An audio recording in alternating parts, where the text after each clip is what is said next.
बहुत से किसान भाइयों के खेत में इस टाइम पर जो धान लगे हुए हैं, कुछ किसान भाइयों के 30 दिन के नीचे की फसल है और बहुत से किसान भाइयों के 30 दिन के ऊपर की फसल हो गई। अब जो 30 दिन के नीचे के किसान हैं, उनको आप इस टाइम पर क्या-क्या चीज़ों को डालना ज़रूरी है और जो 30 दिन के ऊपर की धान हो गई, उन किसान भाइयों को इस टाइम पर क्या-क्या चीज़ों पर ध्यान देना चाहिए, क्या-क्या चीज़ें देना बहुत ज़रूरी है। नमस्कार किसान भाइयों, मैं सतीश, आप देख रहे हैं फार्मिंग आइडिया। देखिए किसान भाइयों, पहले हम बात करेंगे 30 दिन के नीचे की धान, यानी 25 से 30 दिन की या 35 दिन की जिन किसान भाइयों की धान हुई है, उनको इस टाइम पर क्या करना ज़रूरी है जिससे पूरा-पूरा फ़ायदा मिले। और जिनकी किसान भाइयों की 35 दिन के ऊपर की धान हुई है, चाहे 50 दिन की हो गई, उन किसान भाइयों को इस टाइम पर क्या-क्या करने की ज़रूरत है। क्योंकि दोनों किसान भाइयों की अलग-अलग चीज़ों को डालने की आवश्यकता है, अलग-अलग समस्याएँ हैं, उन पर हम सीधे बातचीत करने वाले हैं। बहुत महत्वपूर्ण वीडियो है, शुरू से अंत तक देख लेना। आपकी धान कितने दिन की हो गई है, कौन-सी वैरायटी लगाई है, कमेंट में बताना मत भूलिएगा और चैनल को सब्सक्राइब कर लीजिएगा। वीडियो पसंद आए तो लाइक भी कर दीजिएगा दोस्तों। बाकी कमेंट ज़रूर किया करो कि आपकी धान कितने दिन की हो गई या कहाँ से देख रहे हो और अभी तक आपने क्या-क्या डाला है। आपकी एक कमेंट हमारे लिए बहुत महत्वपूर्ण हो जाती है। हम आपको समय पर वही जानकारी देने में काफ़ी अधिक हेल्प मिलती है आपकी एक कमेंट से।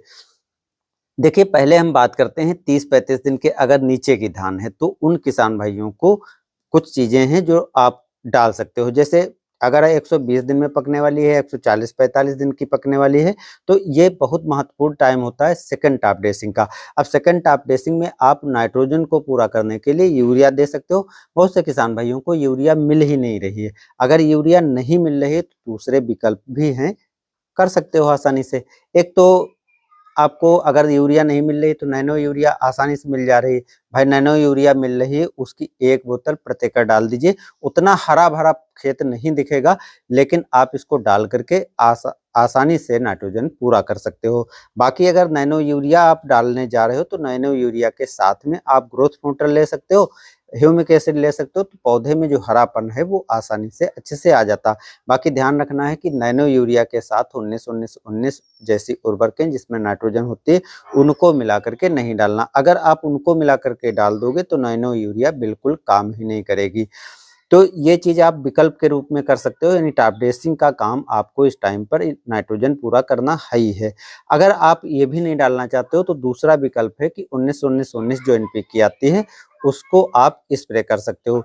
1 पैकेट 19-19-19 का ले लीजिए और आप स्प्रे कर सकते हो। अगर आपने पोटाश अभी तक नहीं डाला है तो 13-0-45 भी एक अच्छा विकल्प है। 13-0-45 भी डाल सकते हो, जिसमें नाइट्रोजन की भी पूर्ति हो जाएगी और पोटाश भी पूरा हो जाएगा। जो किसान भाई इस टाइम तक नहीं डाला है तो वो डाल सकते हैं।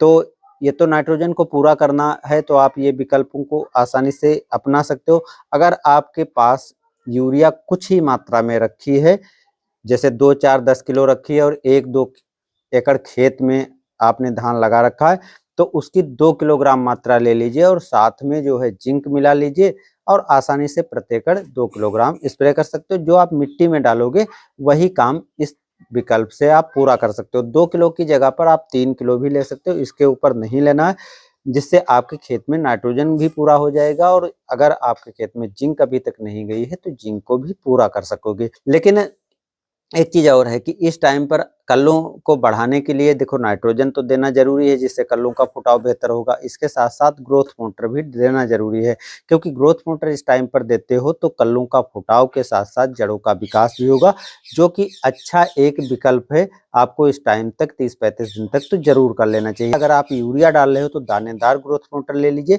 जो कि लंबे टाइम तक काम करते हैं, तो बाद में आपको इसका और भी बेनिफिट अच्छा मिलता है लिक्विड की अपेक्षा।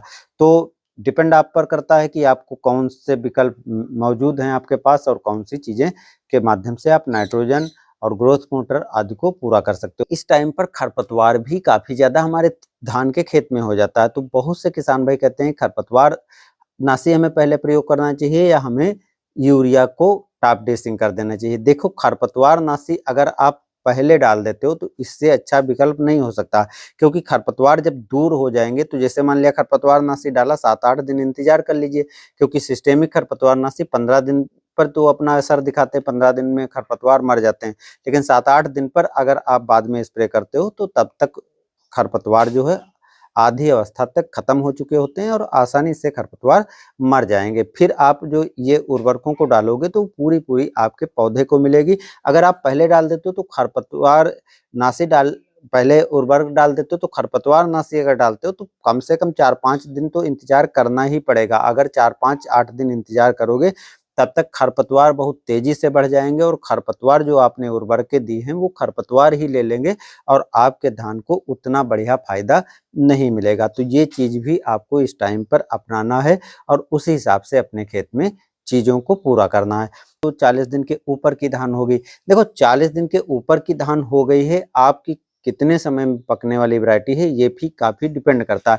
अगर 145 दिन या 150 दिन की वैरायटी है तो तीसरी बार इसमें नाइट्रोजन को पूरा करना ही करना पड़ेगा, जो कि आपकी 40-45 दिन की धान है। इस टाइम पर तीसरी टॉप ड्रेसिंग आपको पूरा करना पड़ेगा। अगर तीसरी टॉप ड्रेसिंग नहीं पूरा करोगे नाइट्रोजन की कमी दिखेगी और पैदावार कम हो जाएगी, क्योंकि इनमें ऐसी वैरायटियों में कल्ले का फुटाव होना 45 दिन तक जारी रहता है।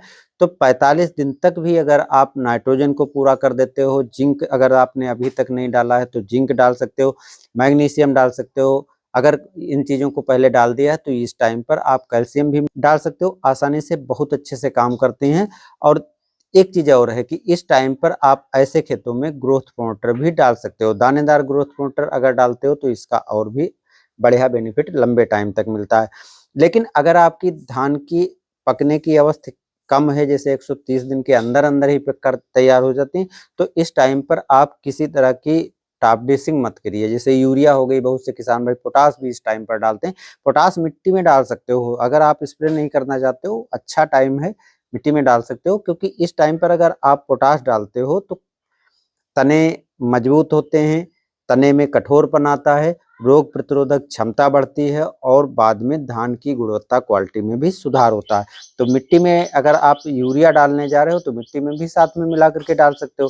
लेकिन अगर आपकी लेट वैरायटियां हैं तो कर सकते हो, लेकिन जल्दी पकने वाली वैरायटियों में स्प्रे करना ही सबसे अच्छा विकल्प है। लेकिन ज़्यादातर किसान भाइयों को मैंने देखा है कि इस टाइम पर कम अवधि वाली धान में भी यूरिया डाल देते हैं, जो कि गलत है।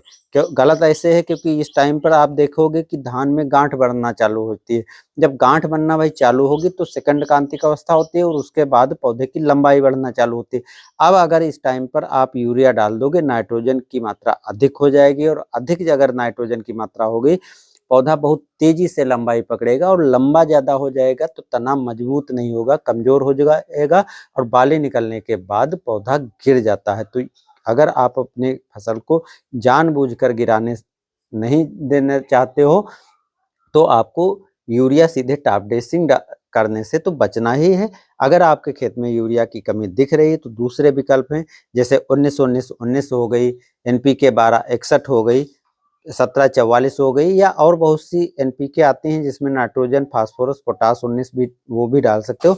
अच्छे विकल्प हैं, आप इस माध्यम से पूरा कर सकते हो। और अगर इस टाइम पर आप इनको लिक्विड वाली उर्वरकों को डालते हो तो सीधे बेनिफिट क्या मिलता है, जो थोड़ी बहुत नाइट्रोजन की कमी होती है वो भी पूरी हो जाती है, कमी नहीं होने देती है।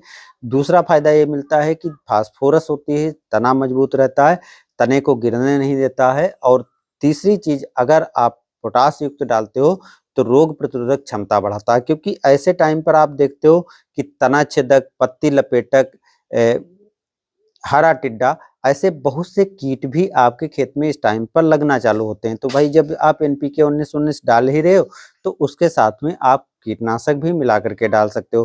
कीटनाशक डिपेंड आप पर करता है कि कौन सा डालना चाहते हो, बाकी मैंने पहले वीडियो में बताया है। अगर आप चाहते हो कौन कौन से कीटनाशक इस टाइम पर डाल ले जा सकते हैं जो अच्छा रिजल्ट देते हैं, मैं कमेंट करोगे तो जरूर इस पे जानकारी दूंगा। बाकी फफूंद जनित बीमारियां कुछ इसमें लगती हैं इस टाइम पर, जैसे शीत ब्लाइट हो गया, नेक ब्लाइट हो गया और ब्लास्ट आदि इस टाइम पर लगने की संभावना बन ही जाती है, क्योंकि मौसम ऐसा होता है, उमस होती है, ह्यूमिडिटी होती है, तो ऐसी समस्या फफूंद जनित रोग लगने की आती है।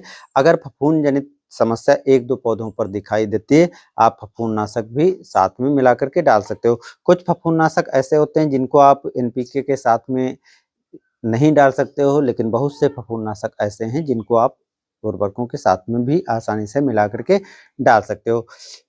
तो दोस्तों ये रही जानकारी कि अगर आपकी धान 30 दिन के नीचे है या 30 दिन के ऊपर है तो आप क्या-क्या चीज़ें किस टाइम पर डाल सकते हो। फ़ायदे आदि सब कुछ मैंने बता दिया है। इसके अलावा अगर कोई पॉइंट छूट गया है कमेंट में ज़रूर पूछ लीजिएगा, हम जवाब दे देंगे। फिर भी अगर आप ऐसी जानकारी पूछते हो तो हम वीडियो के माध्यम से भी आपको जानकारी ज़रूर देंगे। मिलते हैं नए वीडियो के साथ। धन्यवाद।